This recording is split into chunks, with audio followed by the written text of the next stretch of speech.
Mesdames, messieurs, bonjour à tous, bienvenue sur Canal, bienvenue dans la matinale. En tout cas, nous sommes heureux de vous avoir avec nous. Nous sommes le dimanche matin, début de semaine pour certains, fin du week-end pour d'autres. Nous, on se retrouve jusqu'à 10h30 ensemble avec tout plein d'invités ce matin à découvrir. Tout plein d'invités, tout plein d'univers que l'on vous présentera dans quelques instants. La météo pour commencer, ce sera avec Madame Amel Laribi. Amel, bonjour. Bonjour Mahes. Vous avez été un peu moins radine cette semaine. Vous êtes allé chez la coiffeuse. Oui. Pourquoi? Pourquoi pas? Vous en aviez marre de ces cheveux que vous n'arriviez plus à gérer. gérer. On va dire ça, oui. Ça vous va bien? Merci. Enfin, je ne le pense pas, mais c'est pas grave. Alors du coup, ce matin, la météo dans quelques instants, c'est forcément avec elle. Et puis on enchaînera avec des univers complètement différents. D'abord, plusieurs étudiants qui seront avec nous. Ils font partie de Vision Club. Vision Club, c'est un club de l'École nationale polytechnique. Ils vont nous parler de leur gala des ingénieurs. Ça se passe le 20 juin prochain. C'est dans un grand hôtel du côté de l'ouest de la capitale, au Holiday Inn pour être plus précis. Avec eux, c'est le carrefour qui va permettre à l'ensemble des étudiants de rencontrer des professionnels. Invités à cet événement, c'est des chefs d'entreprise. C'est histoire de créer des réseaux, d'élargir des réseaux, de trouver des emplois, mais aussi de parler de l'ensemble des activités de l'École nationale polytechnique et des étudiants de cette école. On enchaînera également avec une autre aventure. Cette fois-ci, elle est télévisuelle. Il s'agit d'une boîte de production qui s'appelle Pilote Production, qui produit tout simplement des émissions de voyage. Et il s'arrête en Algérie pour parler de voyage, pour parler de l'ensemble des atouts. Alors même si j'aime pas trop le terme, parce qu'il a été tellement galvaudé et politisé, les atouts touristiques du pays, mais ils vont parler de l'ensemble des choses qui font la beauté de ce pays. Ils vont nous faire découvrir l'ensemble des lieux, des rencontres, mais également des faits à raconter. On va en parler d'ailleurs ce matin avec plusieurs invités qui seront avec nous sur ce plateau. On enchaînera avec Mahmoud Arwa, il est auteur. Un ange chez McDonald's, ça vous dit quelque chose ou pas? C'est son livre et on en parle d'ailleurs aujourd'hui. Le titre est assez... vous fera peut-être réfléchir d'ici là. Un ange chez McDonald's. Bon, on imagine bien que ça ne peut être que le contraire. Smaïl Belkhaïdia, il y a eu Coupe d'Algérie hier, vous le saviez ou pas? Oui. Oui, et qui a gagné? CRB. Vous êtes sûr? Oui, je pense, oui. D'après ce qu'on m'a dit. D'après ce qu'on vous a dit? Oui. Avec tout le bruit que ça a fait ou... Oh non, nous, on n'a pas eu trop de bruit. Ah, vous n'avez pas de bruit? Non, par rapport à peut-être à Belcourt. C'est la GSMB qui a gagné 2 buts à 0. Face à Béjaïa, c'est ça? Non, c'est Béjaïa contre CRB, c'est Béjaïa qui a gagné 2 buts à 0. Ouais, si. C'est pas ce qu'on m'avait dit, moi. C'est pas ce qu'on vous a dit. C'est CRB, n'est-ce pas? Oui. Non mais... Je savais bien, non? Vous saviez quoi? Que CRB qui avait gagné. Vous avez basé votre connaissance sur les on a dit, on m'a dit, les ce qu'on a dit. Oui, alors, mais coup, je suis pas très foot, moi, alors... Alors effectivement, bon, ils étaient partis favoris et ils reviennent avec le titre. Il s'agit du CR Belouizdad qui remporte son 8e sacre. On en parle ce matin avec Smaïl Belkhaïdia qui revient sur cette finale qui s'est déroulée au stade Tchaker. Les bons moments, les grands moments, les actions à revoir, les 2 buts du CR Belouizdad. Et puis bravo aux 2 équipes pour le spectacle, bravo au public pour le spectacle également. Et puis bravo aux champions pour ce titre. Pour Béjaïa, faudra jouer... Si tu pouvais remonter déjà en première division, ce serait pas mal, mon frère. Parce que là, en deuxième, c'est un peu chaud. Mais en tout cas, bravo aux Boujottes. Bravo aux Boujottes qui sont démenés sur le terrain et bravo pour leur parcours arrivé en finale, c'est déjà pas mal. On finira avec Myriam Moussaïd d'un côté qui parlera des plantes d'été. Selon vous, c'est lesquelles? Ben, je l'ai vu tout à l'heure, elle me l'avait dit, les genêts. J'en sais rien. Si. J'en sais rien. Siam Kenouch aussi, elle sera là pour son fameux compte. Voilà, bienvenue à vous tous, bienvenue sur Canal. Là, sans plus tarder, vous connaissez le programme, n'hésitez pas à nous écrire. Ça se passe sur Canal Algérie, tout simplement sur YouTube et Facebook. Et puis sinon, Mahrez Rabia, en arabe et en français. Mahrez Rabia, pour vos questions et vos suggestions, Twitter et Facebook uniquement. Allez, nous, on se retrouve dans quelques instants, juste après ça. C'est parti.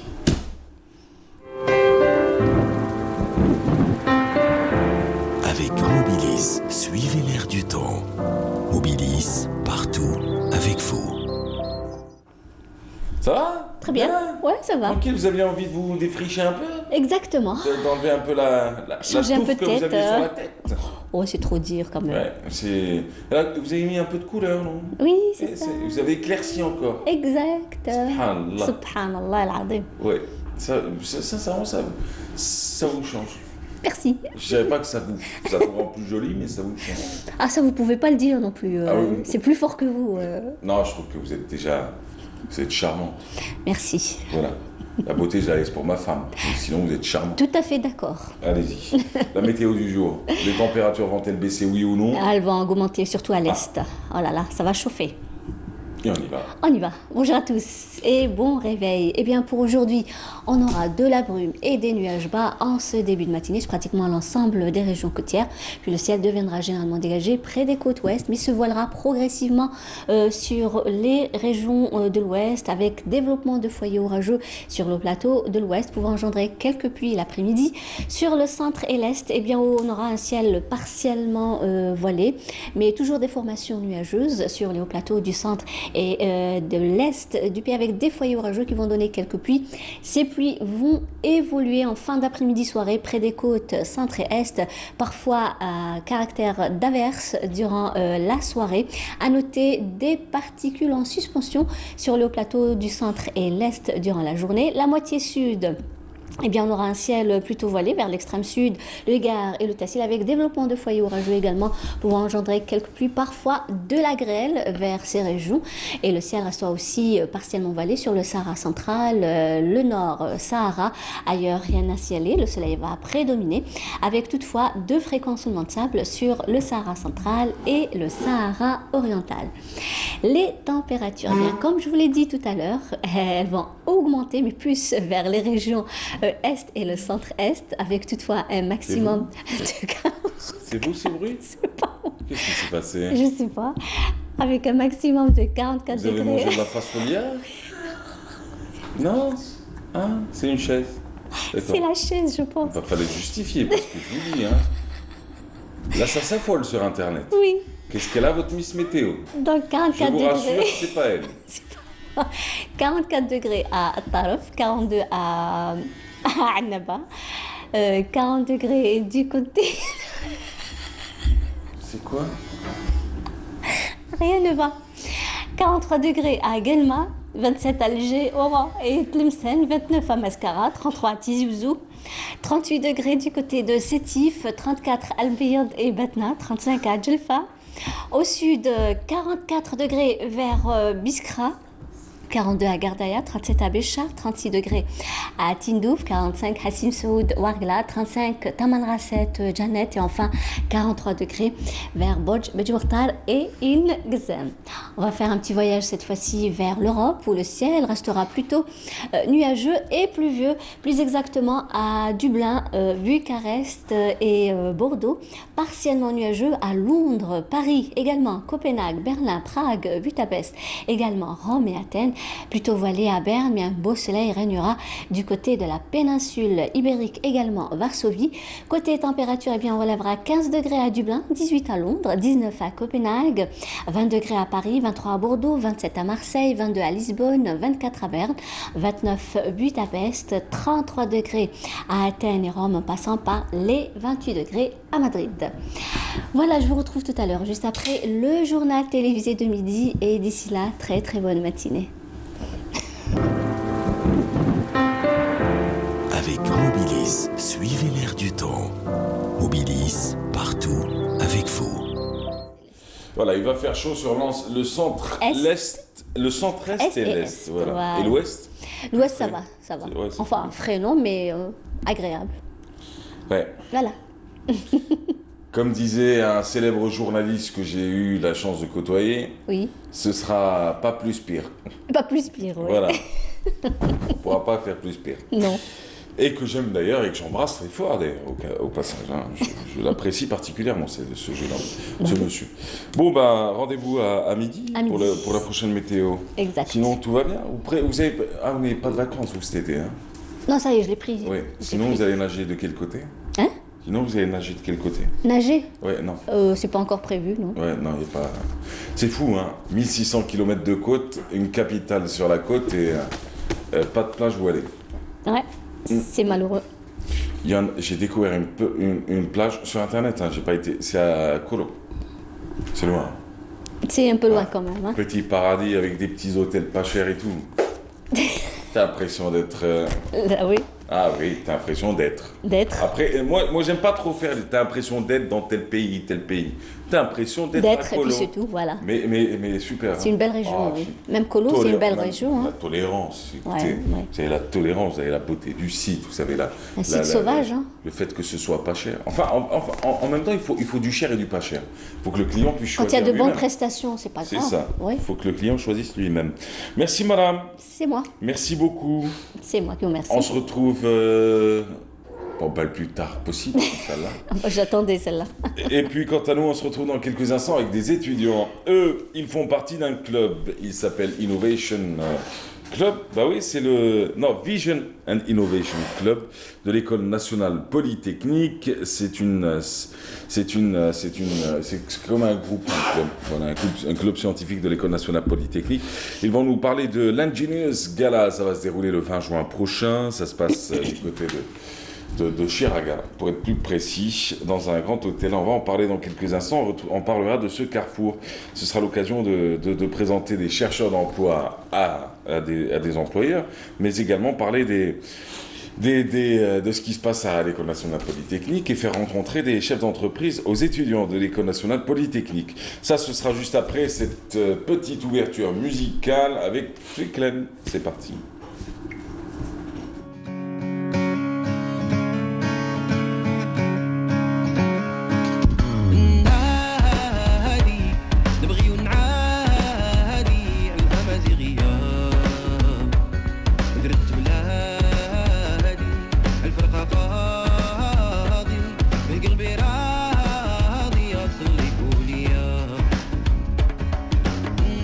شادي بيدي وطوالي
Voilà, Feklen sur Canal, bonne matinée. T'écoutes quoi comme musique, toi?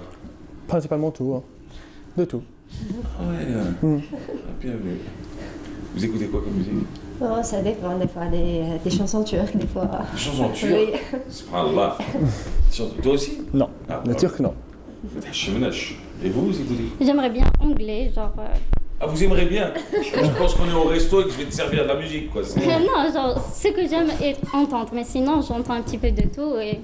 Ouais, comme qui? Des noms j'entends Rihanna, j'entends. Ah, d'accord, un peu de tout, quoi. Y a pas, Voilà. pas de goût particulier pour un.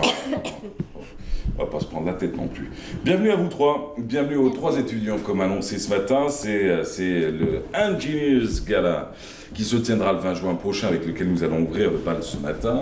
Le Engineers Gala, c'est un événement de l'École nationale polytechnique, plus précisément du Vision and Innovation Club de l'École nationale polytechnique. Avec nous pour en parler, Riznen Bouhali, Amel Mejdoub, et Abdelrahman Chalel. Exactement. Bienvenue vous trois. Merci. Vous trois, vous êtes étudiants à l'École nationale polytechnique. Bon, comme le veut la tradition, on passe rapidement. Vous êtes en quelle année? En première année, génie industriel, management de l'innovation. Deuxième année, hydraulique. Première année, génie mécanique. Eh bien, bienvenue à vous trois. Merci. Alors, vous faites partie de ce club depuis quand exactement? Depuis principalement le début de l'année. On dirait vers octobre. Vers octobre. Qu'est-ce qui vous a donné envie d'aller vers... Parce qu'on a souvent l'habitude de recevoir The Vision and Innovation Club ici sur ce plateau. Pour moi, c'est Nabil qui m'a convaincu. Nabil. Monsieur Ferric Nabil, le chef de département FLER. D'accord. Qui t'a dit, tiens, va dans ce club, tu verras. Non, T'es pas il m'a convaincu. C'est un collègue d'études. C'est lui qui m'a convaincu de rejoindre le VIC au lieu du CAP. Mais comment il vous a convaincu? C'est ça qui était un peu étonnant. Il a son charme. Oui. Donc vous voulez dire qu'il vous a dragué pour rentrer dans le club? Non, pas vraiment. Si, c'est ça, on appelle ça draguer, pour ramener des gens. Alors, qu'on soit bien d'accord, la langue, elle est tellement riche, elle est pleine de surprises également. Je veux dire, il ne faut jamais prendre le mot au sens premier. D'accord. Il y a aussi le sens second. Et quand on dit draguer, c'est-à-dire que moi, je peux être à l'entrée d'un restaurant et je vais draguer des clients pour les faire rentrer. C'est-à-dire essayer de les convaincre de nous rejoindre. Donc, il a dragué d'une certaine manière. D'une certaine manière, si vous voulez expliquer de cette Et façon. vous, comment ça s'est passé? C'est surtout la diversité des événements. Donc, il y a des événements vraiment différents, dans des domaines différents. Il y a des formations, il y a des sections caritatives. Donc, c'est surtout ça. Super. Et vous? Pour moi, c'était un club anglophone, c'est ce qui m'a attiré de plus pour rejoindre ce club. Eh ben c'est très bien. Et l'anglais, c'est l'avenir avant tout, même si c'est déjà le présent et que nous sommes très en retard là-dessus. Ce qui est sûr, c'est que nous, on se retrouve pour parler d'un événement. Il va se dérouler le 20 juin prochain. Ça se passe à 15h, c'est à l'hôtel Holiday Inn. C'est à Alger, du côté de Chiraga pour être plus précis. C'est l'Engineers Gala. Qui peut nous en parler? Qui peut présenter l'Engineers Gala? Ça sera moi, Inch'Allah. Bon, Engineers Gala, c'est un événement qui a pour but de faire le lien entre le milieu professionnel et le milieu estudiantin. Alors, il y aura des invités professionnels qui ont de l'expérience dans leur ligne de... Comment dirais-je? Leur ligne de travail, principalement, qui vont partager leur expérience avec nos étudiants fraîchement diplômés. Le déroulement va être le suivant. Bon, il y aura les round tables. Les étudiants vont débattre avec les invités تاعنا. Les tables rondes, ok. Je continue ou pas? Oui. Alors bon, les round tables, ils vont débattre des thèmes préalablement définis. Oui. Ensuite, il y aura le discussion panel. Le discussion panel, principalement, comptera, Inch'Allah, 4 personnes. Personnalités de haut calibre, si je peux me permettre de citer. Oui. Alors, ces 4 personnalités vont débattre aussi des thèmes, mais ça va être entre eux. Ça va pas être entre les étudiants, mais ça va être entre les 4. Ensuite, il y aura la pause café, Inch'Allah, et le networking, l'échange de contacts, peut-être même des offres d'embauche ou des offres de stage. C'est une tradition le gala. Ensuite, il y aura une deuxième session des roundtables pour permuter les thèmes. Parce que si vous voulez avoir ce thème-là et que vous n'avez pas eu la chance de être assis à cette table, vous aurez la chance, Inch'Allah, de faire la deuxième. Quels sont les thèmes qui vont être débattus à cette occasion? Génériquement, de manière un peu...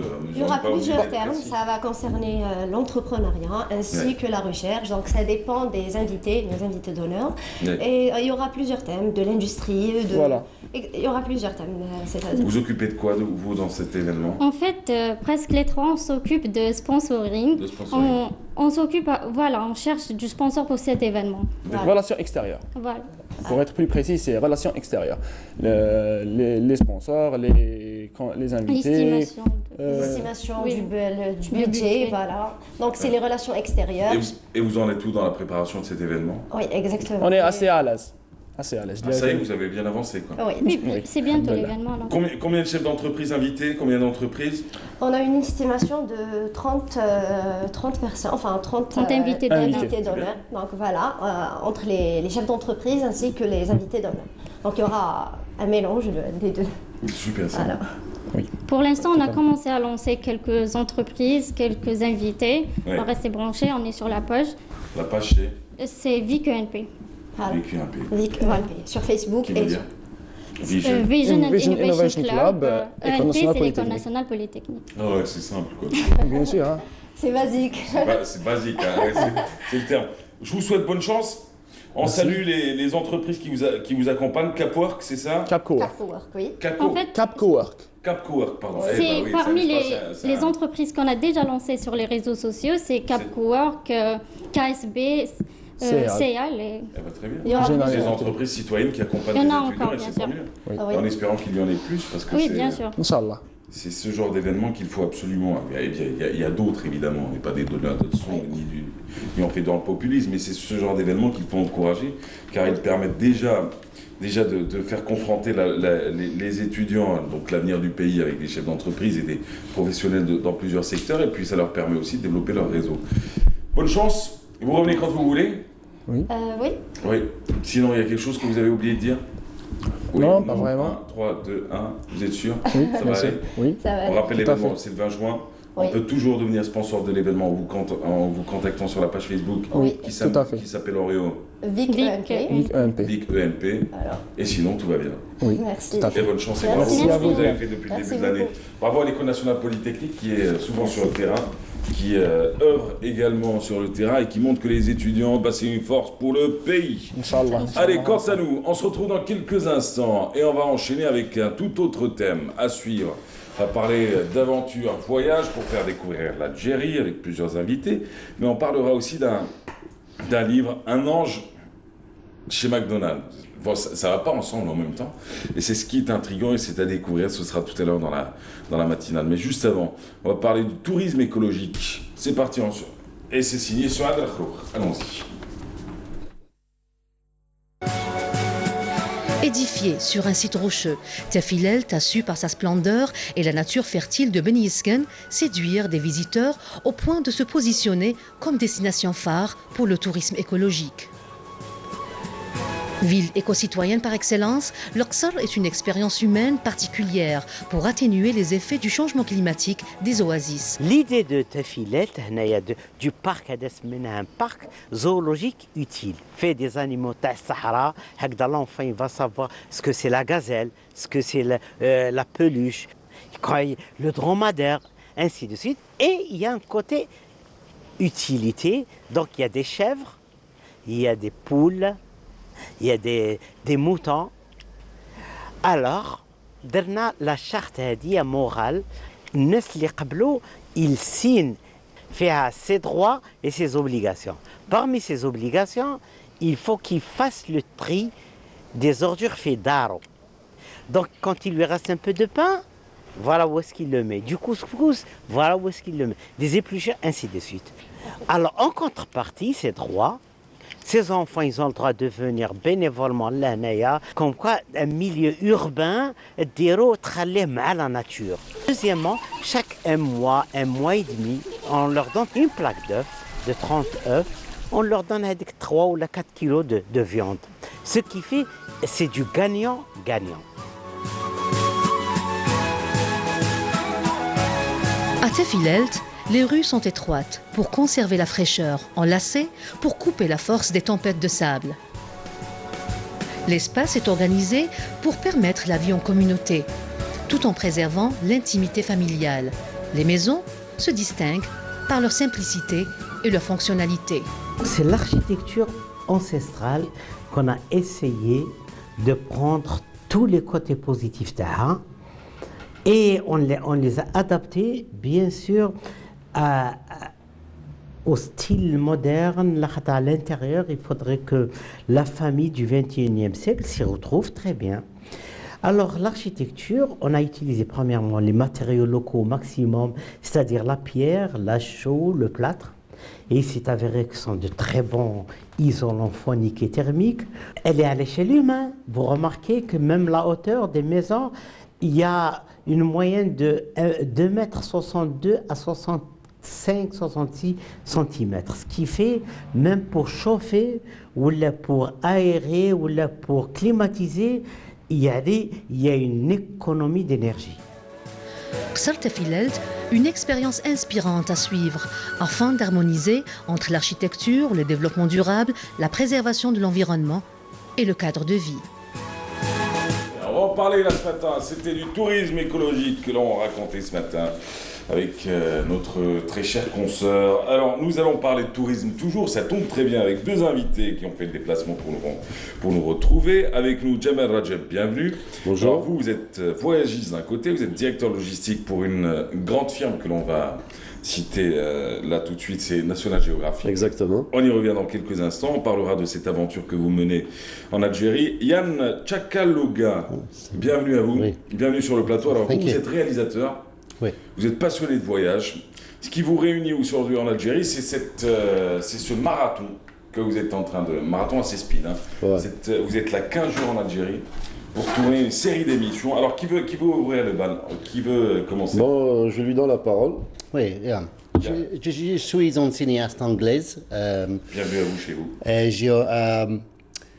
Je voudrais faire un film touristique d'Algérie. Pour montrer à les vacanciers européens la beauté, la culture, la tradition, mais aussi la culture qui est traditionnelle, mais aussi moderne. Ouais. Parce que je pense qu'en Londres ou en Allemagne, en tous les pays européens, que peut-être la France, je ne sais pas, mais on voit le Maghreb. Not in a good way, you know. Ils ont une autre image du Maghreb. Oui. Et je voudrais faire un film qui montre l'Algérie, qui est très moderne, aussi fantastique, formidable pour l'histoire, les bâtiments historiques. Vous avez parlé d'architecture, vous avez parlé de sites...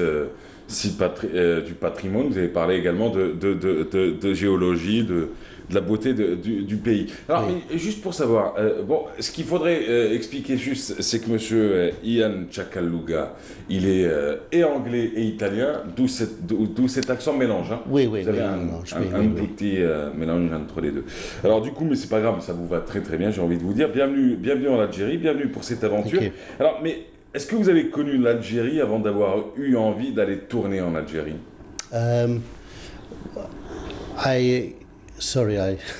Pardon mon français. Oh, allez-y, même en anglais, allez-y. Hein. Si vous parlez en anglais, allez-y, mais en mode... mon français... En mode doucement, tu vois. Mon français un peu lentement. What does he say? Il vous a demandé, est-ce que vous avez... if you meet Algeria before. Ah non, seulement en temps avant. Yeah. J'ai venu ici en avril. Oui. Et j'ai vu les cités Oran, Tlemcen, ici en Algérie, aussi Timimoun. It's beautiful. Ouais. Et les gens, ils sont très gentils et généreux aussi. Plus que les Anglais. Même les Anglais ont leur charme. Non mais dites-nous, avant de réaliser ce film, enfin cette série on peut appeler ça émission ou de Oui, c'est un programme TV bien sûr qui est destiné donc une moyenne de 60 millions de spectateurs dans le monde. Ouais. C'est des spectateurs constants. Ça va être diffusé sur quelle chaîne? Ça va être diffusé sur pratiquement toutes les chaînes thématiques connues dans le monde. Hein, à partir de National Geographic, Arte, et ainsi de suite, sans citer les autres chaînes. Oui. Notre programme, c'est de réaliser la moyenne de 40 heures de tournage pour extraire 3 heures de film. C'est, on peut dire, la crème de la réalisation pour montrer la beauté de l'Algérie. Donc les 3 heures seront divisées en 3, bien sûr. C'est 60 minutes par film. Oui. 60 minutes pour l'architecture, dédié à l'architecture. 60 minutes pour l'architecture en général. Et 60 minutes culture, et musique, religion, ainsi de suite. Oui, Alors vous êtes voyagiste, hein, c'est ça? Exactement, on est voyagiste, donc à travers notre travail, notre activité, qui est basée essentiellement sur le réceptif, donc pour ramener des touristes étrangers vers l'Algérie. Donc on a pu déjà accueillir des groupes de part du monde, tels que des Anglais qu'on a accueillis en 2014, vous avez le bouquin. Vous pouvez voir des photos qu'on a réalisées déjà avec ce groupe. Et c'est parti à partir de 2014 qu'on a pu aboutir à ce projet. C'est-à-dire c'est à travers les contacts des clients déjà venus en Algérie qu'on a pu avoir cette chaîne ici en Algérie afin de promouvoir le produit algérien. Donc pour la promotion, on a préféré qu'ils soient eux que nous, parce que eux ils sont crédibles par rapport à un Algérien qui va dire que l'Algérie elle est belle, c'est bien de la visiter. Ils vont pas trop nous croire, mais quand il s'agit d'un étranger, surtout anglais, je pense que ça va faire un grand effet pour bien sûr pour lancer la destination Algérie. Ouais. Avant l'Algérie, vous avez tourné où? Sorry. Avant Yeah, oui. l'Algérie. Yeah. Votre dernier film, c'était sur quel pays? Oh, j'ai fait des tournages sur le monde. Sud-Amérique, Inde, les États-Unis, le Pacifique, les îles Pacifiques, tout le monde. Le tournage, il s'appelle Lonely Planet. C'est un livre très populaire en européen. J'ai fait les tournages de tous les livres. D'accord. Et c'est la première temps ici pour Algérie. C'est la dernière destination pour moi. Ah, vous arrêtez après? Non, après aussi, si. J'aime beaucoup la culture, j'aime le monde. Ah, j'adore. J'arrive en Algérie. Moi, je vais te dire, 15 jours en Algérie, il te faudra 6 mois de repos. Désolé, on a fait plus de 15 jours parce qu'on a commencé déjà au mois d'avril. Parce que c'est tellement intense. Déjà, vu la superficie, on va pas pouvoir couvrir tout cela en 15 jours, ni un mois, ni une année. Il faudrait plus de temps. Mais ça va être intense, hein, je vous dis. Vous êtes arrivé quand exactement? Bon, ça fait une semaine. Donc son collègue l'a rejoint hier soir. On a commencé déjà le tournage au mois d'avril. On a fait l'ouest d'Algérie. On a commencé par Alger, on a fait un petit peu la Casbah. Par la suite, on est passé à Temimoun, on a fait Tlemcen, on a fait Oran, on a fait Mascara. On était sur les villes, les montagnes à Mascara. Maintenant, bien sûr, on a repris sur Alger. Pour différentes musées, et aussi tous les sites archéologiques. Nous avons besoin des permis et de choses comme ça. Mais oui. C'est difficile de trouver. Oui, c'est très difficile dans le sens où leur séjour est très court. Donc l'accréditation qu'on a eue du ministère des Affaires étrangères, elle est uniquement de 15 jours. Le visa suit l'accréditation. Donc maintenant, on va devoir bien sûr étendre le visa et l'accréditation pour pouvoir avoir le mois pour filmer. Et ça va être franchement un vrai combat. Je ne vais pas dire c'est la bureaucratie, mais c'est la législation actuelle qu'on voudra bien peut-être dans le futur changer dans ce sens. Je vous ai compris. Alors du coup, tu connais l'histoire? J'ai l'histoire. J'ai étudié l'histoire en Angleterre. Oui. Laquelle des histoires? L'histoire de Martin Luther King en Amérique. Aussi l'histoire européenne, la Révolution française. Et aussi l'histoire de Grande-Bretagne et les 3 siècles presque à la 6 siècle. Ouais. It's called Dark Age Britain. The monks, les soufis anglaises, Bede, yeah. C'est très intéressant. Bah ouais, c'est Comme King Arthur, you know, Lord of the Rings. Maintenant, il est en train d'apprendre l'histoire de l'Algérie par cœur. Hein. Ah bah c'est parfait. En tout cas, on vous souhaite un excellent séjour. On vous souhaite de belles images et de belles rencontres. Vous partez où, la prochaine escale? Prochaine escale, ça va être, on va refaire Oran et Tlemcen, parce qu'on n'a pas encore fini là-bas. Par la suite, ça va être Batna, le Rofi, ça va être Gardaya, Tamarasset. C'est quand même un long trip. Donc pour pouvoir filmer, ouais, ça va faire chaud aussi, même le film va faire chaud à l'Europe. En Europe, il va faire chaud. Et il va chauffer les touristes pour venir en Algérie. Ah ouais, non, le film, c'est dans ce sens. Ah, pardon, excusez-moi. Ouais, dans ce sens, oui. Aussi, je voudrais dire que les guides, ils sont algériens jeunes. Oui. Parce que je voudrais qu'on voit l'Algérie propre des yeux des gens qui sont proud, you know, they're proud. Non, c'est-à-dire que ce que vous faites exactement, c'est que vous trouvez... Vous trouvez des personnages que vous choisissez qui représentent un peu l'Algérie que vous avez. L'Algérie jeune, l'Algérie. Vous ne voulez pas quelqu'un qui soit officiellement désigné, qui vienne vous faire ce qu'on a fait déjà, par exemple à Oran. C'est ça. À Oran, on a choisi un jeune Oranais. C'est lui qui nous a fait visiter Oran. Oui, à travers son regard, il nous a fait visiter les principaux monuments à Oran. La chose qu'on a fait aussi à Tlemcen, c'était une dame. Alger, c'est un jeune aussi, à travers la Casbah, toutes les ruelles, les cafés, des douches mourades, ainsi de suite.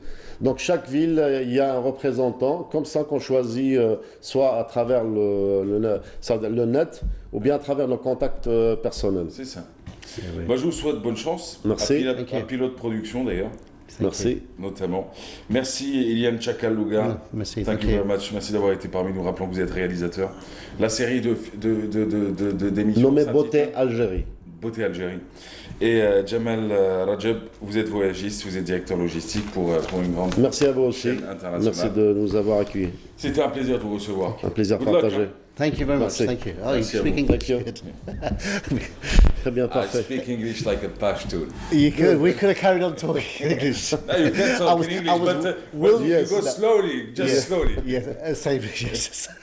I was wilting under the lights, as they say.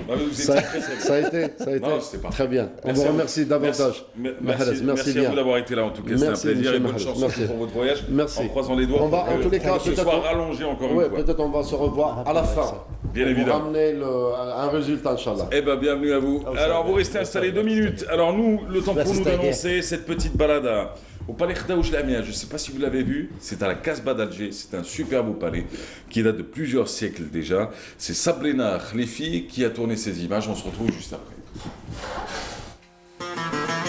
Le palais de la princesse Khadija, Dar el-Bekri ou encore palais de Khdaouch Lamia sont autant de noms donnés à ce monument historique niché dans une venelle de la basse Casbah, qui est un incontournable lieu de souvenirs et de méditation qui s'ajoute aux nombreux sites que compte le patrimoine culturel matériel de l'Algérie. Édifié en 1570 sur le site appelé Souq el-Jama'a, dans la basse Casbah, sur les ruines de la Zaouia et du mausolée de Sidi Ahmed Ben Ali, par un officier de la marine ottomane, Raïs Yahya. La maison n'avait pas l'allure d'un palais, mais simplement d'une grande demeure. Elle avait été acquise par Khaznaji Hassan Pacha en 1789, trésorier du roi ottoman sous l'ère du Dey Mohammed Ben Othman, qui a introduit des modifications et des extensions, lui conférant l'aspect d'un palais qu'il a offert à sa fille Khadija Lamia. La légende de la princesse Khadija, une belle histoire à la fois triste et émouvante. Selon la légende, Khadija a été une jeune princesse que la nature avait largement gâtée. Elle était la fille adorée de Hassan Khaznaji. On raconte qu'à force de s'admirer des heures durant dans son miroir, elle en devint aveugle. Pour lui garantir une vie décente, suite à cet handicap, Son père lui acheta ce manuscrit.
Hello everybody, j'espère que ça va bien pour vous. C'était le palais Khdaouj Lamia, raconté par Sabrina Khalifi. Vous connaissez le palais Khdaouj Lamia ou pas?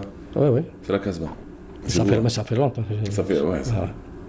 Mais en même temps, il a été bien conservé. Donc si vous repartez, il n'y aura pas de gros changements. Il y a des sites comme ça qui ont survécu au temps. Et il y en a d'autres qui n'ont pas survécu. Les hommes n'ont pas survécu au temps. Les objets ne survivent pas tous au temps. Et les idées aussi ne survivent jamais autant. Je dis ça, je dis rien. Excellente matinée à vous tous. Notre invité ce matin, c'est celui qui a écrit Un ange chez McDonald's. Alors McDonald's pour qui? Pourquoi? On va le savoir. Docteur Mahmoud Arouab, bienvenue à vous. Merci, bonjour. Bienvenue sur le plateau. Alors vous êtes anesthésiste réanimateur, vous avez fait de longues années dans le service public, depuis quelques temps vous êtes devenu cabinat, vous êtes dans votre monde à vous, ce qui vous permet d'écrire, de vous épanouir. Vous avez écrit, vous êtes passionné par la littérature, je reprends un peu ce qui est dit, par la poésie, l'histoire de la médecine. Vous avez publié Fenêtre sur rêve, c'était un recueil de poèmes en 1998. Votre premier poème, c'était lequel? C'est le là. Oui, mais ça s'intitulait comment? Le premier poème. Ah, le poème, je ne me souviens plus. Les premiers vers que vous avez écrits, vous en rappelez pas? Je ne me rappelle pas. Non?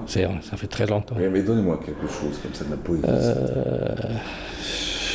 Pour éteindre la flamme qui brûle dans nos cœurs. Perdu de vue depuis longtemps, depuis que tu as pris le vent. Ah, c'est pas mal. Ouais. Perdu de vue depuis longtemps, depuis que tu as pris le vent. Depuis le temps que tu as pris le vent. Magnifique. Alors, vous écrivez de la poésie comme un boomerang également. C'est un recueil de nouvelles paru aux éditions Alpha en 2009. L'enfant qui ne pleure jamais, un récit paru aux éditions Lazari Lapter. Un récit plus poésie, j'imagine. Si vous êtes du côté de Lazari, c'est de la poésie. Mais plutôt roman. Plutôt roman. D'accord. Et puis, vous enchaînez avec Ibn Rushd, le médecin, forcément. Là, c'est l'histoire de la médecine, et on le dit d'ailleurs au départ. Et ça, c'est un essai paru aux éditions Alpha en 2014. Un ange chez McDonald's, c'est votre dernier roman. Pourquoi Un ange chez McDonald's? Alors, le titre, parce que c'est le titre qui a été à l'origine de l'histoire du roman. C'est comment ça a débuté. Vous allez faire grincer des dents. Les classiques dans la littérature ont du mal à concevoir qu'un auteur puisse partir d'un titre pour en faire un livre. Et c'est ce qui s'est passé, effectivement. Et j'étais 3 stages en Allemagne, dans la ville de Cologne, devant le Grand Dôme, là où il y a beaucoup de touristes, il y a beaucoup d'artistes, de saltimbanques qui prennent la pause et qui prennent des photos avec les touristes. Et en sortant de la gare, j'ai vu une scène qui m'a marqué, une jeune fille qui était habillée en ange, habillée en blanc, tout en blanc avec les ailes, et qui est entrée dans un McDonald's, c'est-à-dire pour changer la monnaie qu'elle avait gagnée. Et tout de suite, j'ai eu le titre en tête, j'ai dit, un mélange chez McDonald's, ça peut être un beau titre de roman. Vous êtes tombé amoureux? Oui, de ça. De l'image? Pas de la fille. Pas de la fille, En même temps, elle était déguisée, vous pouvez pas savoir à quoi elle déguisée en ange, mais en ange... Alors, vous êtes sûr que les anges ressemblent à ça dans le monde réel? On ne sait pas. Dans le monde céleste? Mais ça, c'est ce que j'ai...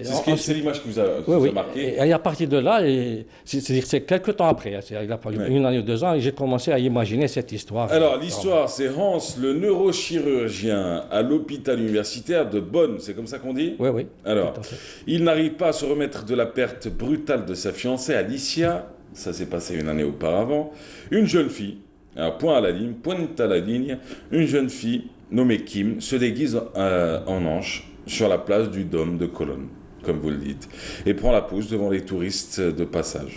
Point à la ligne. Un jour, on se croise Kim dans un McDonald's. En fin de compte, c'est vous le Hans, hein, dans un McDonald's, et elle ressemble étrangement à Alicia. Ouais, comme quoi, Dieu a créé vraiment 40 personnes qui se ressemblent, qui sont éparpillées dans le monde. Hein.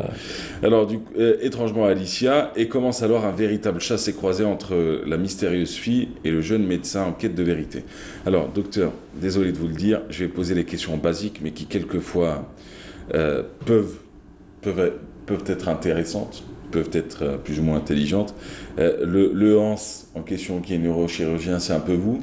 C'est une partie de vous que vous racontez? Vous avez rencontré quelqu'un, vous l'avez perdu d'une certaine manière, perdu mort, décédé, pas du tout. C'est-à-dire resté amoureux d'un mort, ça existe ça, hein? Oui, non, mais c'est-à-dire quand on écrit un roman, c'est-à-dire on se base, on s'inspire de tout ce qu'on a vécu, ce qu'on a vu, tous les événements par lesquels on est passé, ce qu'on nous raconte, ce qu'on a lu comme ouvrage auparavant, ce qu'on a vu comme film. Tout ça, ça influence, ça donne des idées pour écrire un roman. Ouais. C'est-à-dire peut-être qu'il y a des choses dont je m'inspire personnellement, mais d'autres non. De ce que j'ai vu, ce que j'ai entendu. Ouais. Et là, cette histoire, c'est un peu plus compliqué. Le résumé, il ne dit pas. Oui, bon, le résumé, il raconte juste le début. Parce qu'il va se poser des questions. Sans épilogue en même temps. C'est pour ça qu'il va chercher à savoir, connaître la vérité. Pourquoi c'est une fille? Pourquoi elle lui ressemble tellement? Est-ce que c'est elle qui est ressuscitée? Parce qu'on n'a pas dit. On n'a pas dit dans. Sur une place publique, habillée en ange, oui, non, parce qu'on a expliqué. La touriste à 50 centimes d'euros. Parce que dans le résumé, je n'ai pas précisé, c'est que la fille, Alicia, quand elle est décédée, elle est tombée elle a été frappée par la foudre, elle est tombée dans un lac. Le lac célèbre, le Rhein-Noir-Bonn en Allemagne. Oui. Et on n'a pas retrouvé le corps. On n'a pas retrouvé le corps. C'est-à-dire, il y a eu des recherches pendant une semaine, ensuite on n'a pas retrouvé le corps. C'est pour ça il n'arrive pas à faire son deuil et il va se poser des questions. Est-ce que c'est elle qui a ressuscité, qui a perdu la mémoire, ou bien est-ce que c'est une sœur, une jumelle, ou quoi que ce soit? Oui, mais dans l'histoire, est-ce que vous ne nous vendez pas la fin en fin de compte? La fin? Oui.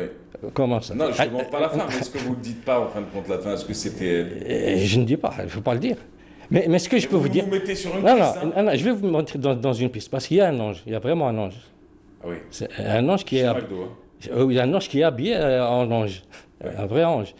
Le problème, c'est qu'au moment du transfert de l'âme d'Alicia vers le ciel, il y a eu de la foudre, il y a eu un bug, il y a un accident qui a perturbé les forces. On ne dit pas plus, on va le découvrir après. Ouais, voilà. Ça nous donnera envie de lire. On peut se dire que l'âme d'Alicia n'est pas réellement montée, qu'elle est entrée dans un autre corps qui lui ressemble un peu. Bon, on peut supposer ce qu'on veut. Ouais. Votre livre, vous le sortez aux éditions Berdali. Oui. En tout cas, beau livre. Hein.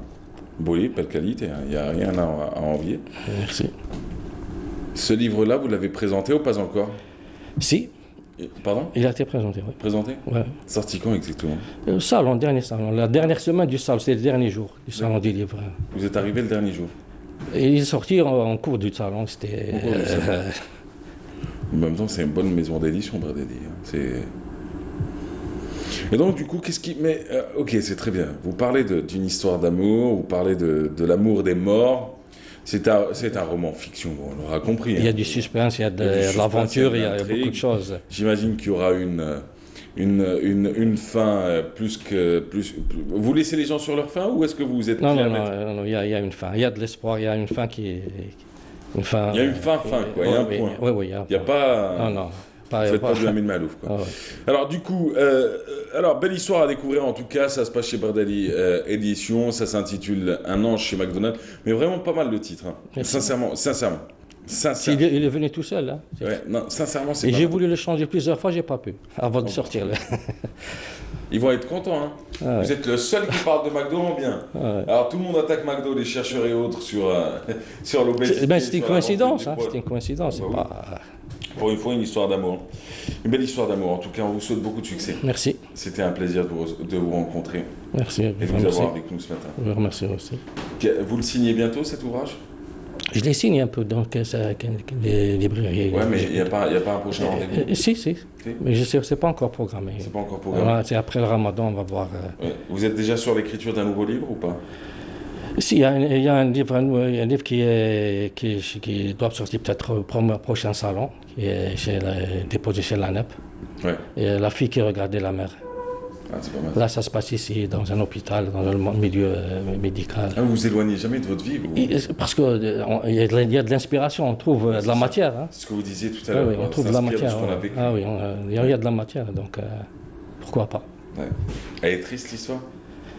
Non, il y a toujours, ça se termine toujours bien. Il y a pas de tristesse, c'est comme la vie. Hein. Elle se termine bien. Est-ce qu'elle non, elle est à l'image de nos hôpitaux?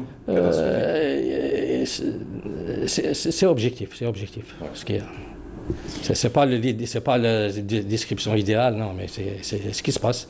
Mahmoud Arwa, c'était un plaisir de vous recevoir. Merci. Je vous souhaite beaucoup de succès. Merci. En tout cas, bravo pour Un ange chez McDonald's, un livre parmi tant d'autres à découvrir, paru aux éditions Bardadi. À découvrir, c'est la proposition littéraire de ce dimanche matin. Merci encore, merci d'avoir été là. Merci. Allez, quant à nous, on se retrouve dans quelques instants avec Myriam Oussaïd qui va parler de plantes, avec Madame Siem Knouch qui va parler de contes. Et avant, ça tombe bien parce que c'est Myriam Oussaïd qui nous emmène à Blida, à la découverte d'une apicultrice. On se retrouve juste après. Fabrication de ruches et tous les éléments qui la composent. Située à Douaouda, la famille Slimi est apiculteur depuis 2 générations. On croirait presque entendre le bourdonnement des abeilles.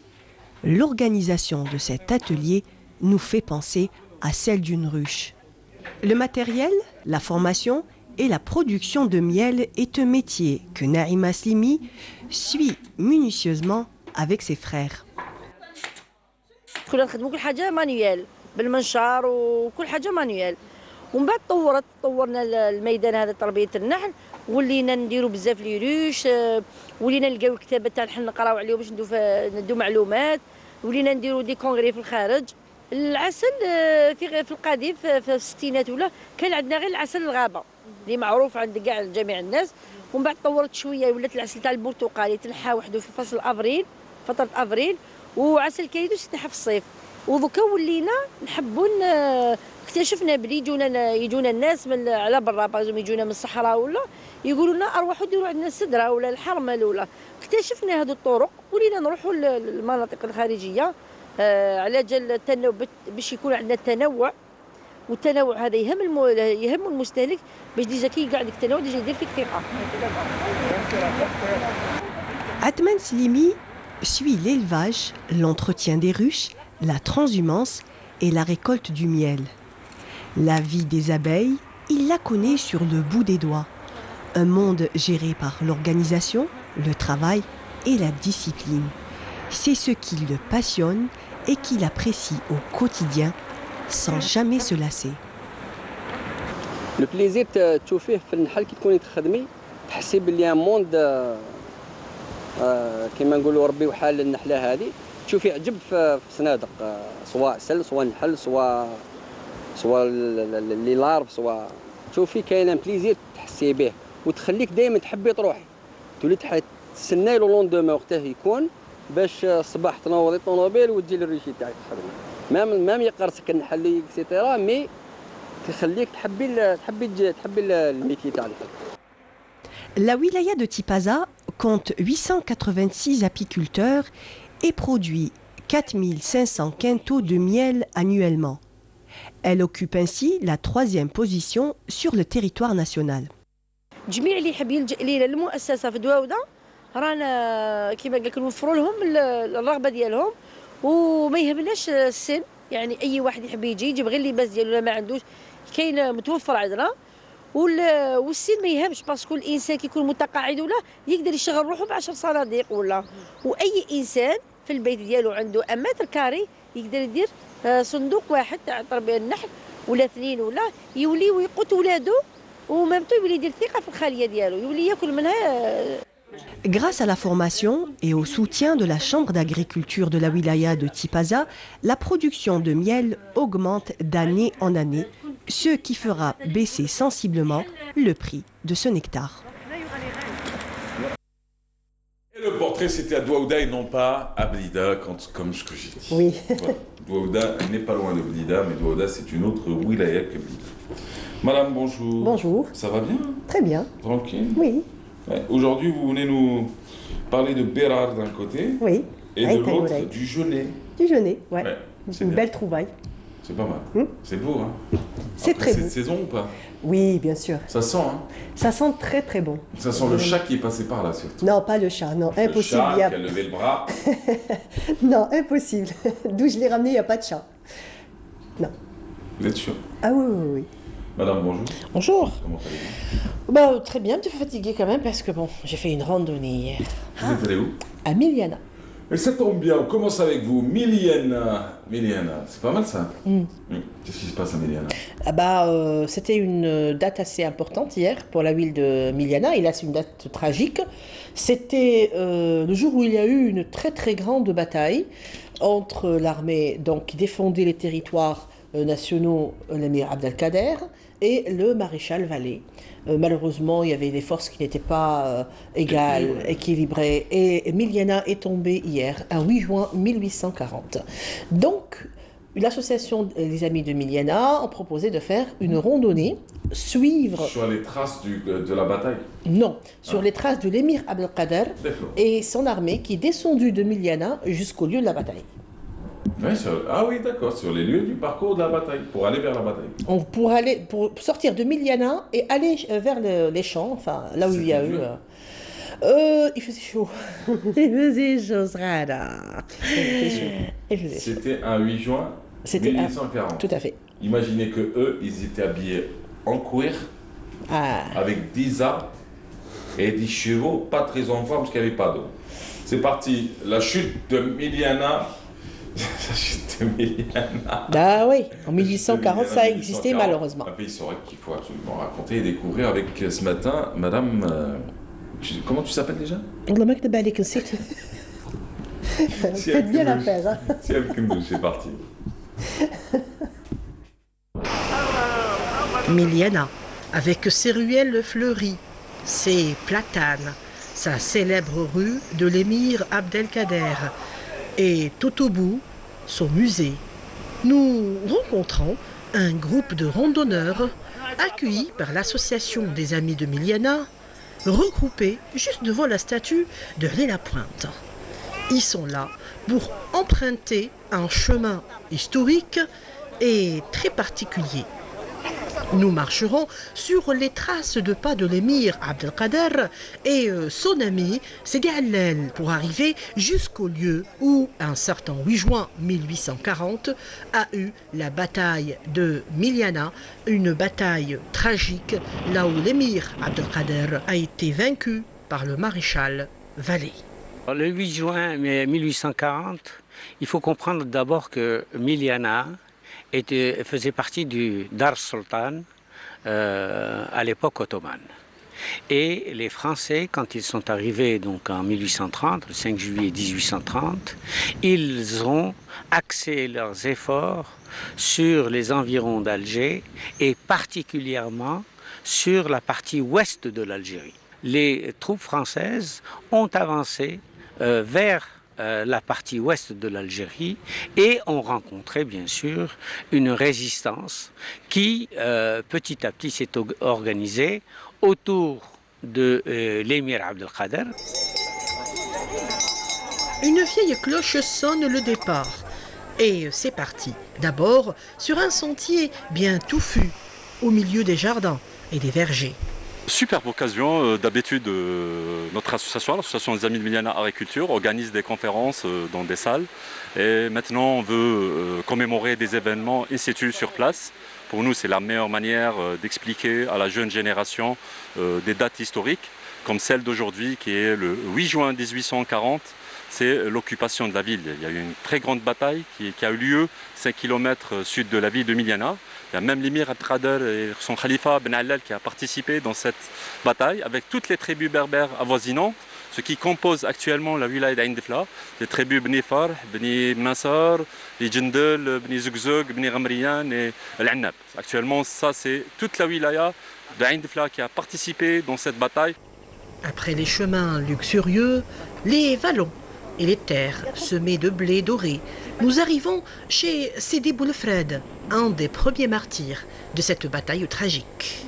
La rando, elle n'est pas très dure, sauf qu'il y a plusieurs personnes d'âge différents. Donc c'est pour ça qu'elle peut être facile pour certains et un peu dure pour les autres, pour les personnes d'un certain âge. Mais d'une manière générale, la rando, elle est très accessible et très intéressante. Le soleil est presque au zénith. Nous arrivons à l'olivier mythique sous lequel Émir Abdelkader méditait longuement. Les épis de blé doré chantent la gloire de nos martyrs et nous rencontrons Monsieur Wadah qui nous éclaire un petit peu plus. لو كان بكيتي بطال رفدوهم في بابور بيذاق المور عيطانا سمسلسلين منهم يتمشوا بالكور. Ah oui. Alors la bataille de Miliana, donc c'était l'armée de l'émir face au maréchal Vallée. D'accord. Et vous avez parlé donc, vous avez refait le parcours de cette bataille. Nous avons fait le parcours de l'armée algérienne qui a quitté donc la ville, le fief de la ville, là où il y a l'usine des armes de Émir Abdelkader, etc. Oui. Et s'est dirigé à 6 km à peu près, en bas de la ville, au pied de la montagne du Zakkar, pour affronter l'armée française. Alors comment explique-t-on la défaite ? Il n'y avait pas assez de... Les forces n'étaient pas du tout équilibrées. D'ailleurs, on raconte que lorsque Émir Abdelkader s'est installé sous cet olivier, il voyait aux horizons, il voyait que l'armée était beaucoup plus importante que la sienne. Beaucoup plus importante que la sienne. Et il savait que ces hommes allaient tous y passer et périr. Mais il se disait, bon, c'est comme ça. Ouais. Et enfin, il faut savoir qu'il y a eu des hommes qui ont quand même fait ce combat, qui ont combattu. Il y a ceux qui ont tombé entre les mains de l'ennemi. Et justement, la chanson de Sibel Wadah, elle explique un petit peu le sort de ces survivants qui se sont retrouvés au Cayenne. Donc, Biyada Qalmour, Qalha ma tabkish ala khouk li mat. Vous voulez dire que c'est à partir de cette bataille que tout le monde a été... Non, il y en a eu d'autres par exemple. Bien sûr. Et lui, alors Boras, dans ce fameux récit de Biyada Qalmour, c'est une femme qui l'a trouvé. Enfin, c'est le conte d'aujourd'hui, hein, je fais le lien entre les deux. En fait, il y avait ce grand poète qui est Cheikh Boras, et qui a trouvé un jour, en passant près d'un cimetière, il a trouvé une jeune fille qui pleurait. Elle pleurait à chaud larmes, elle lui dit « Ouch bekak ». Et lui, la jeune fille, elle lui répond, elle lui dit « En fait, si je pleure aujourd'hui, c'est mon frère qui est décédé, et mon frère était tout pour moi, il faisait ça, il était comme ça, il était comme ça, il était comme ça, il était comme ça. » Et lui dit « Bekik ghir btal ». Tu es en train de pleurer pour rien. Le cas de Bekiti, tu aurais dû pleurer pour ceux qu'on a emmenés ailleurs, pour ces exilés, à qui on a enchaîné les pieds et les mains, à qui on a mis des boulets dans les pieds, et qui sont partis, ils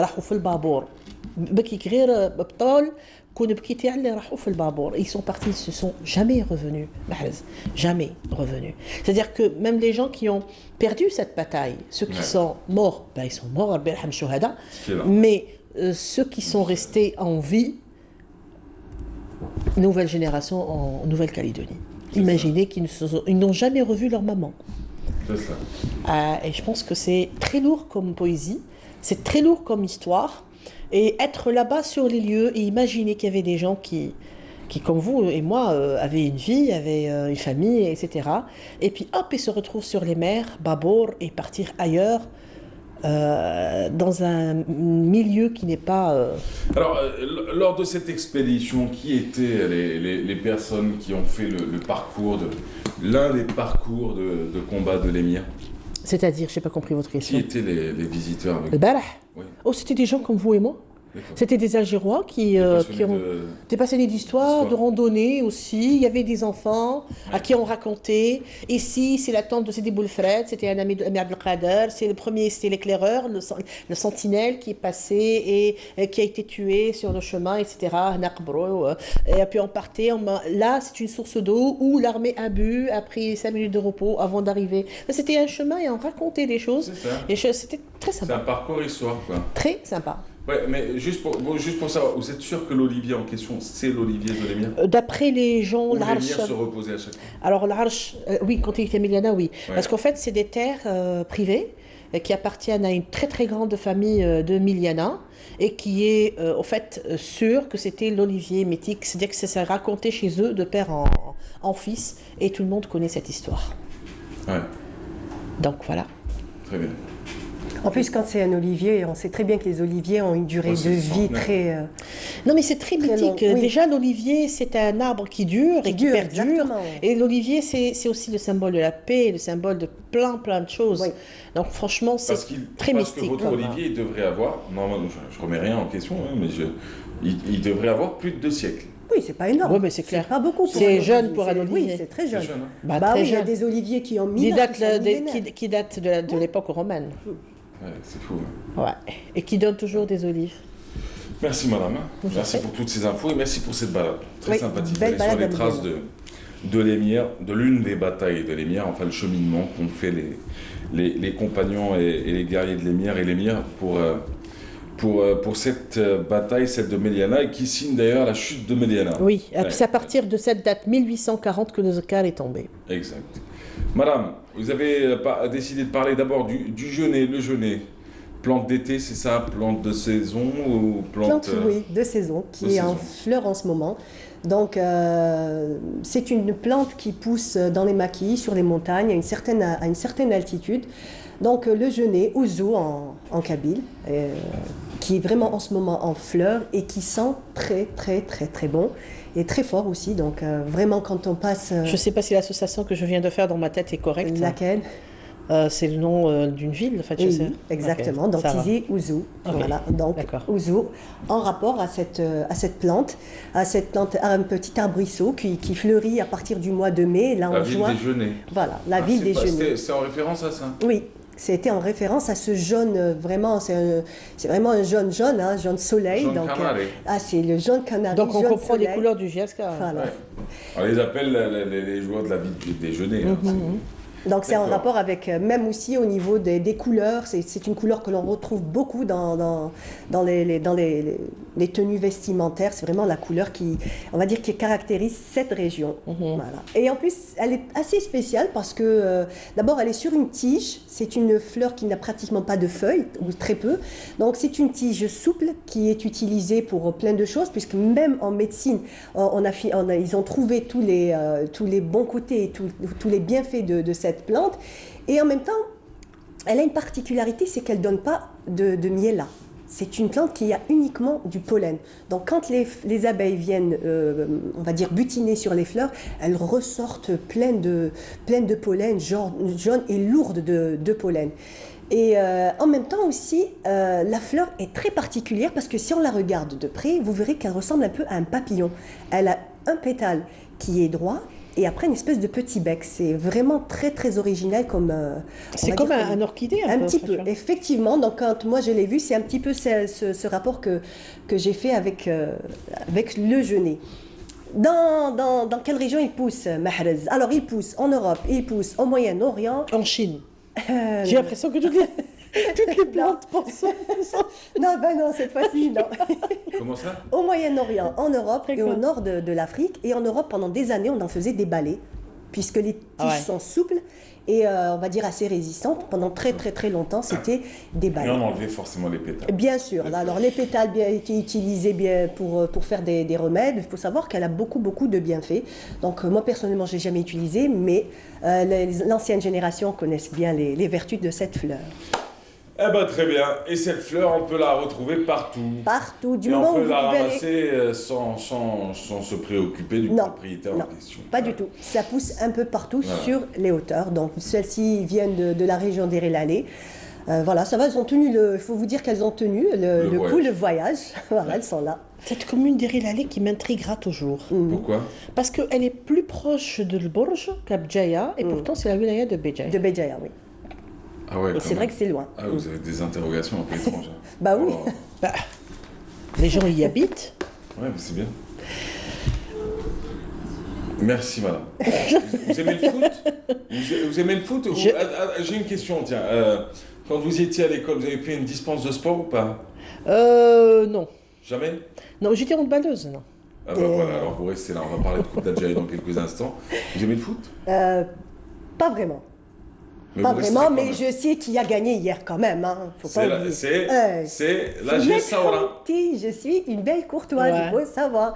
Donc, CRB a gagné hier. Eh ben, heureux et les gens étaient CRB, contents. on va en parler dans quelques instants. Ce sera avec le duo Smaïl Qaidia et Hakim Keshroud. Hakim Keshroud qui était hier en position commentateur à partir du stade. Et Smaïl Qaidia était en position ici, sur ce plateau, pour raconter la Coupe d'Algérie, pour raconter l'avant-match, la mi-temps et forcément l'après-match et la célébration avec les réactions et autres. Et ça, on va en parler dans quelques instants. Mais avant, c'est avec vous qu'on va aller se balader. Mais moi, je vous amène en balade, il n'y a pas que Sihem Kenouch. On part du côté de Berar. Exactement. Qu'est-ce qui se passe à Berar? Alors, qu'est-ce qui se passe à Berar? C'est que la petite commune de Berar se prépare à la saison estivale. Une très très belle commune, donc bien entendu au bord de la mer, pas très, on va dire pas très habitée, qui a encore un cachet très particulier. Voilà, c'est ça.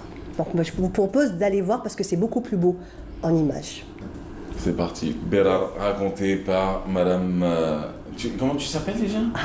Elle ne sait pas non plus. Je sais pas. Par Myriam Moussaïd, c'est parti. Ain Tegoureit, anciennement appelée Berar pendant la colonisation française, est une commune de la wilaya de Tipaza. Riche de plages de sable fin et de criques féeriques, Ain Tegoureit se prépare tranquillement au démarrage de la saison estivale. Tout commence par le nettoyage des plages, ramasser les déchets et tout planifier pour accueillir les estivants à la recherche de calme et de beauté. Le centre-ville se voit lui aussi donner un coup de lustre. Et surtout, le joyau de la commune, la cascade de Ain Tegoureit, qui ravit tous les estivants et touristes de ses eaux cristallines à l'abri des feuillages denses des arbres qui l'entourent. Un travail de fourmi qu'effectue Djilali Djerboua, le maire de la commune. Il veille au bon fonctionnement et à la valorisation et à la réputation nationale de sa commune. Les dernières années, elle a connu quelques progressements, quelques aménagements اللي تدخل في اطار التوريزم. الحمد لله يعني عرفت تطور ايجابي وسريع رابيدمون تل كو لي زاميناجمون اللي خدمناهم او نيفو دو لا كاسكاد اللي شفتوها لي زاميناجمون داخل لا فيل لي تروطوار لي زاكسي سكوندير وكامل surtout le boulevard Fondemar. Le boulevard Fondemar, c'est bon. C'est la vitrine de la. C'est la vitrine, bien sûr. Bon, à Intégrette, on a des équipements d'auberge. On a un auberge de jeunes, اللي يقدر يفتح حتى 100 لي. عندنا l'hôtel هذا اللي رانا فيه دركا هنايا، c'est un hôtel extra شباب luxe. Il appartient à un privé. عندنا ثاني des locataires. عندهم des appartements à louer. نقدروا نقولوا كاع même le nombre de lits il y a au niveau de Intégrette, on peut recevoir حتى بالك 900 à 950 lits. Destination prisée par les Algérois pendant des décennies, elle est aujourd'hui un pôle attractif et touristique qui attire tous les Algériens de toutes les wilayas.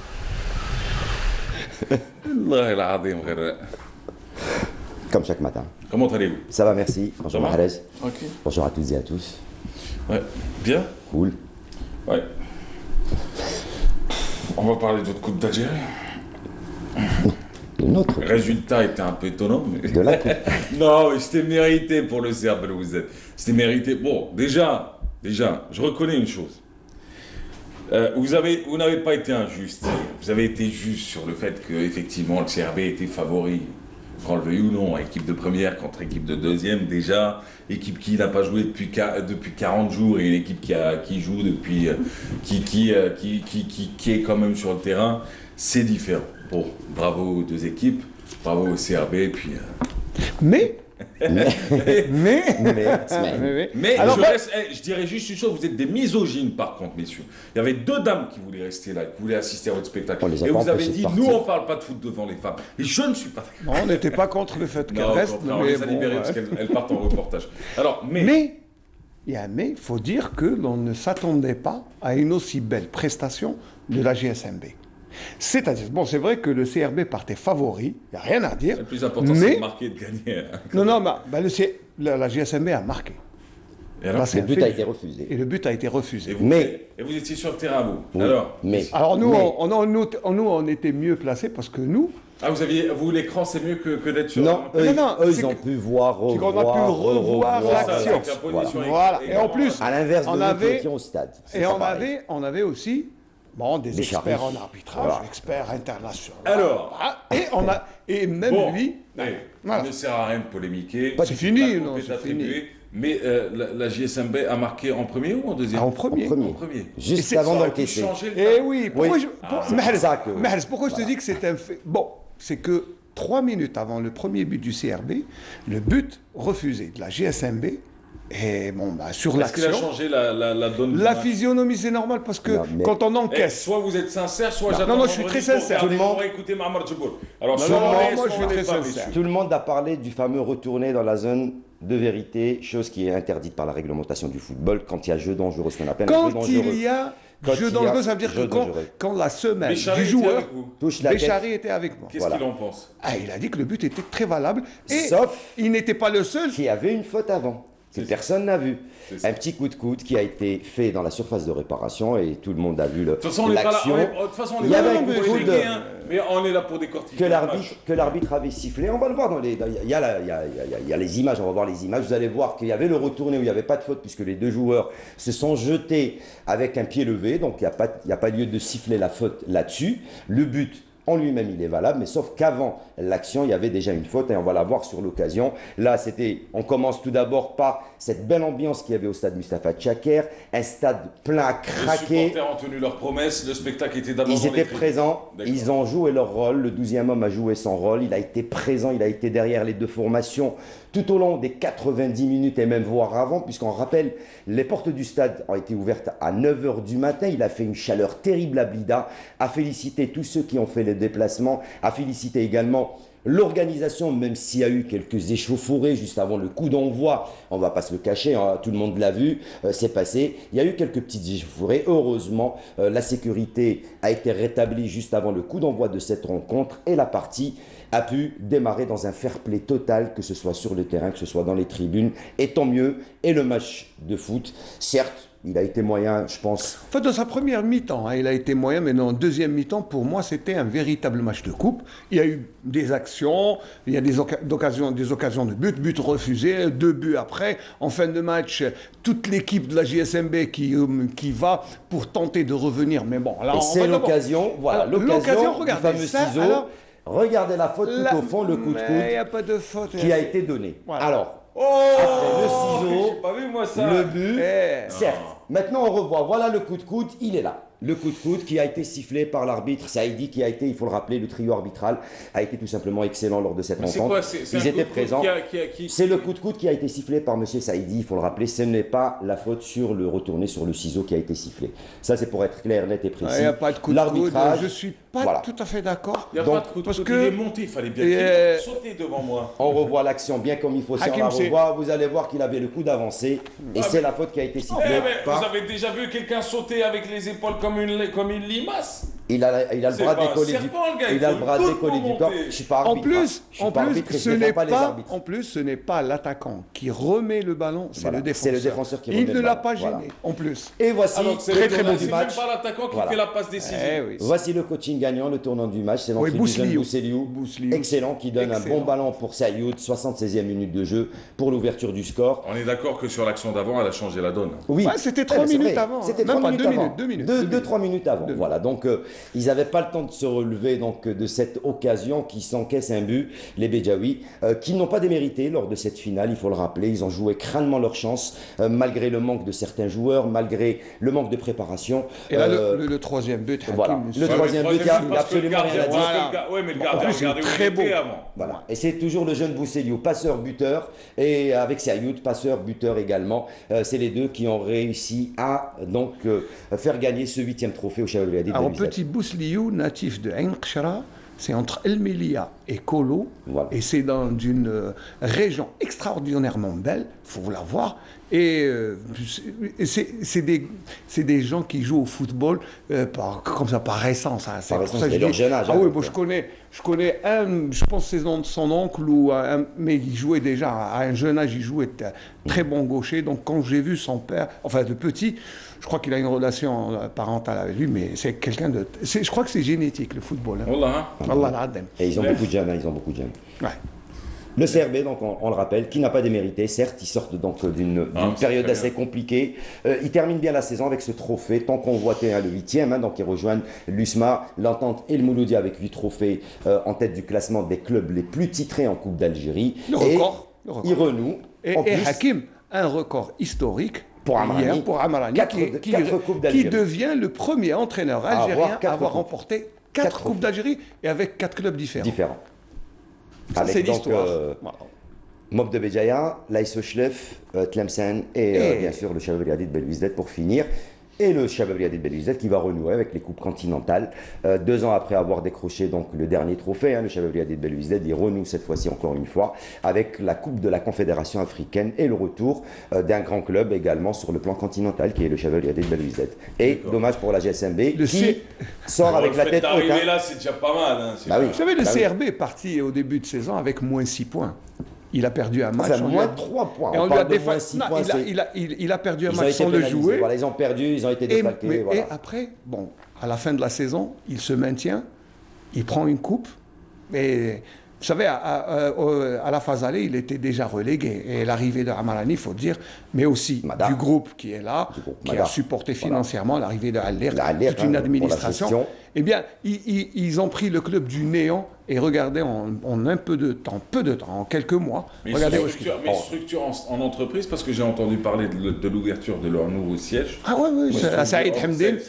Exactement. Avec en même temps un hôtel pour les joueurs. Hôtel, salle de musculation, centre de relaxation, toutes les commodités. Il faut rappeler aussi l'apport qu'il y a eu lors de cette saison également de certains joueurs chevronnés, à l'image de Bouchard qui fait son retour, à l'image de Sayoud qui n'a pas beaucoup joué avec l'USMA d'Alger, qui renaît, lui, pratiquement de ses centres, à l'image de ces petits jeunes, à l'image de Béchou, à l'image de ce Bousseliou, qui a été excellent tout au long de cette saison. C'est vrai que les jeunes joueurs de cette formation du Shabab Riadi Belouizdad, Amarani a fait confiance à ces jeunes joueurs, il les a injectés en équipe senior, et voilà, maintenant il est en train de récolter les fruits, et c'est ce qu'il faut faire. Donc la GSM Béjaïa n'a pas démérité, ils avaient également des joueurs chevronnés, avec plein d'expérience. Malheureusement, c'est cette saison qui a été chaotique un petit peu. Mais pourquoi vous me regardez de cette manière-là? Parce qu'on sait que t'aimes Béjaïa, on sait que t'adores Béjaïa. Non, mais attends. Je suis ni actionnaire dans le club. D'accord. Nous non plus. Nous non plus. Non, mais je vous le dis, parce que vous me regardez, on dirait que, et deuxièmement, qu'ils aient perdu ou gagné, moi je trouve qu'arriver en finale, c'est déjà une victoire. C'est un exploit. C'est magnifique. Et le message, on va le réitérer à qui? À ceux qui vont passer le match. Le plus important, c'est d'être arrivé à l'âge que vous êtes aujourd'hui. Si vous le ratez, vous pourrez le repasser. La GSM Béjaïa gagnera l'année prochaine. J'ai mon fils qui passe le match cette année. Et j'ai ma petite nièce qui passe le je veux qu'il soit CRB. J'ai ma petite nièce qui passe son BEM aussi. Donc on leur souhaite bon courage. Et en plus de ça, si tu veux me parler de Béjaïa et tu veux que je sois chevronné, parle-moi du volleyball, mon frère. Parle-moi de la pétanque. Parle-moi du tir à l'arc. On parle aussi de la voile également du côté de Béjaïa, qui est excellent. Je connais très bien. On va aller voir pour ceux qui n'ont pas eu l'occasion d'aller faire un petit tour du côté de Belouizdad. Moi je te dis, Hakim, ils ne nous ont pas laissé dormir hier, parce que moi j'ai dormi pas loin d'ici. Hier, on a mis du temps. Regardez un petit peu cette liesse hier aux alentours de Belouizdad, c'était tout simplement magnifique. C'est vrai, ils l'ont mérité. Ils ont été derrière leur équipe tout au long d'une saison. Ils ont souffert avec cette formation et aujourd'hui, ils sont en train de cueillir les fruits de cette labeur durant toute une saison. Voilà, c'est à l'honneur de ces jeunes qui ont toujours fait le déplacement derrière leur équipe. Oui, il faut le dire, hier Benzekri disait que sans l'apport de la galerie, du public, des supporters du CRB, je pense, il a dit que le CRB ne serait pas dans cette position. Parce qu'il y a eu la pression positive, bien sûr, et le fait que les supporters n'ont jamais lâché le club dans les moments les plus difficiles. Voilà, donc ça, fallait le relever. Voilà, donc, yes. Et ça a duré la nuit, toute la nuit. C'est vrai qu'ils ont voulu de ce titre. Mais c'est argumenté, et puis voilà. Donc bravo également donc à tous les supporters qui ont fait les déplacements, à féliciter les supporters de la GSMB. On rappelle toutes les commodités qui ont été mises à leur disposition. De trains, un peu plus de 65 bus ont fait le déplacement, 11 000 supporters béjaouis qui malheureusement sont repartis bredouille, mais ils sont à féliciter parce qu'ils ont été derrière leur formation. Bon, on peut pas couper une coupe en deux. Hein. Non mais c'est vrai, il y a toujours un vainqueur, un vaincu. Ce qui est bien, au-delà de la consolation, c'est qu'il faut savoir que je ne connais pas la somme, mais les deux équipes prennent la même somme de la part de la fédération. Pratiquement. Arriver en finale, c'est qu'ils prennent le même montant. Après, il y a des sponsors. Après, il y a les sponsors, la participation en Coupe d'Afrique, ça c'est autre chose. Donc, le CRB, maintenant, va se retrouver où l'année prochaine? L'année prochaine, il est en Ligue 1. Ils ont Coupe de la CAF. Coupe de la Confédération africaine avec le Parado Athletic Club. Équipe surprise cette saison. On rappelle que c'est la GS Kabylie et l'USMA d'Alger qui sont en Champions League africaine, en Ligue des champions africaine. Et puis, il y a un petit retournement de situation puisqu'on pense qu'il y aura 3 clubs à la Coupe arabe cette saison, puisqu'il y aura le CS Constantine Mouloudia d'Alger qui ont été invités par l'Union arabe de football, et la GS Saoura en tant que 4e au classement lors de cette saison dans le championnat a été lui aussi invité, puisque la Fédération algérienne de football a insisté auprès de l'UAFA de faire participer le 4e, l'UAFA, l'Union arabe de football. Voilà, c'est pas l'UEFA. J'ai vu que vous avez fait de gros yeux, je pensais que... L'UEFA, c'est avec... Vous voulez que je vous dise pourquoi tu fais de gros yeux? Mais Arab, je ne sais même pas ce que c'est l'UEFA. L'UEFA, je vais que ça relève le volet. Elle est pas mal. Tu sais très bien. Et on rappelle aussi, à titre comme ça, information... Non, je regardais l'apiculteur derrière vous, c'est pour ça que j'ai une image d'apiculteur. Ah d'accord, l'apiculteur. Et puis on rappelle également que la Confédération africaine de football a sollicité peut-être aussi l'Algérie pour abriter la finale retour qui doit être jouée de la Ligue des champions africaine entre le Wydad de Casablanca. Apparemment, il y a eu des recours. Ça va être rejoué en Afrique du Sud, mais avec public, en Afrique du Sud, voilà. Et avec, ça c'est une gifle un peu pour l'arbitrage africain, parce qu'il y aura un arbitre turc qui va arbitrer la finale, et il y aura la VAR qui a fait tant... La VAR, c'est la vidéo assistance refereeing. Voilà, la vidéo pour assister l'arbitre. Voilà. Donc vous confirmez qu'il y a eu... Non, nous on confirme pas, on attend de voir... Du moment qu'on a... Mais pas du tout. On est en 2019. Pas du tout, le but... Ça y est, la peur maintenant. Si on doit parler sincèrement, le but était valable. Après... Il y a eu une finale de Champions League africaine qui a été jouée. Oui. Qui n'est pas allée à son terme. On en a parlé sur les 5 continents. Oui. Ouais. Le scandale a frappé tous les pays. Et on a démontré que le football était gangréné de partout. Mais vous savez... Et vous me dites... Ah non, moi je peux rien confirmer. Non. Vous savez, on n'est pas arbitre. Non, moi je vais vous dire. Par contre... Il y a une malversation. Il y a une malversation. Il ne faut pas se mentir. Par contre... Et là, on est concerné. Qu'il n'a pas fait exprès. On vient de se contredire sur le but de la GSM Béjaïa. On peut aussi se contredire sur le but.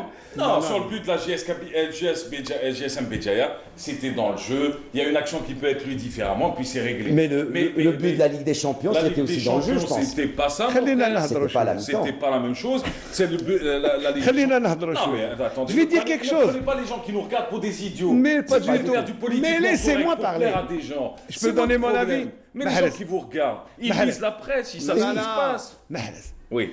Le fait de rejouer la finale. Moi non plus. Moi non plus. Écoute, le fait de rejouer la finale. Alors ça va nous reporter déjà à l'année passée, où il y a eu... Vous savez ce qu'il y a eu? Qu'est-ce qu'il y a eu en demi-finale d'abord? Non, pas la demi-finale. Non, pas la demi-finale. Non. Le problème, c'est l'année d'avant, où il y a eu la finale arbitrée par un arbitre algérien qui s'est fait tabasser sur les doigts à cause de la VAR. Et écoutez, qui était en train de manipuler la VAR? C'était l'arbitre qui a arbitré la finale cette année. Et là, on se rend compte après que, le pauvre Abid Cherif a été victime quelque part. Du VAR. Eh oui, de la VAR manipulée. Parce que là, le fait de rejouer la finale de la Champions League, quelque part, on dit que l'année passée, on s'est trompé sur le cas Abid Cherif, qui a été rétabli dans ses droits. Parce qu'il n'y a eu rien du tout. Il a été blanchi, mais finalement, Ben là, c'est une justice divine. Ouais, mais je vais vous dire, le problème, c'est que vous avez... Regardez, là, vous finissez bien, vous finissez avec la vérité. Bon, on va finir encore mieux. Il fallait juste nous laisser expliquer. On va finir encore mieux, juste pour cette information. L'équipe nationale qui a pris son départ hier, direction Doha. Premier match, ce sera donc le 11 face au Burundi, le 16 face donc au Mali. Match amicaux, voilà, match amicaux. Et le 18, départ pour l'Égypte. Premier match face au Kenya. Ce sera le 23 juin prochain, début de la Coupe d'Afrique. Le 21 juin. Aïe. Le petit jeune. Et le 21 juin, début de la Coupe d'Afrique. Le 21 juin, avec le match d'ouverture. Je vous présente... C'est son père qui me l'a prêté, il m'a dit tu en fais ce que tu veux. Tu t'appelles comment? Allez, rapide. Arilas, c'est notre stagiaire, on l'embrasse fort, on embrasse tous les caméramans qui étaient là. Camarades, à vendredi prochain. Au revoir. Ciao. Merci messieurs.